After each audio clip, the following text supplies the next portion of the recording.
তলাই হারিনি তুমি রাইতের ভ্যানে চলে আইছো ইয়ার তো আনকো না কি তুমি কই তুমি ঘর থেকে বাইরে হইতেছো না কেন? আমি তোমার বাসার সামনে দাঁড়িয়ে আছি, তুমি দরজা খুলো না। তোমাকে বলছি না আজকে রেস্টুরেন্টে যাব, তোমার সাথে একটু টাইম পাস করব, তোমাকে নিয়ে একটু আড্ডা দেব।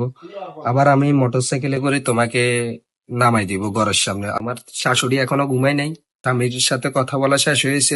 তুমি বলছো বাইরে হইবা, তো এখনো বাইরে হইতেছো না কেন? উমা হুমা মা তুই কি গো তুমি আর বাড়ির সামনে কিনলে আইছো উমা আশা ছুড়ি হবে না মজুরি উঠছে ইজারে বাদ দিতে হইব এই যে বাদ খাই হইব তো এই যে আই এখানে কত সময় আমো তোমরা কইছি না তুমি আবার তবে আর বাইর দো যাতে আইতা না দেখো, তুমি এত কথা বলিও না। আমি এই ঠান্ডার ভিতরে আসছি, এখন কুয়াশার ভিতরে তোমাকে নিয়ে একটু রেস্টুরেন্টে বসবো, একটু আড্ডা টাড্ডা দেবো। আচ্ছা আচ্ছা ভালো লাগতেছে না?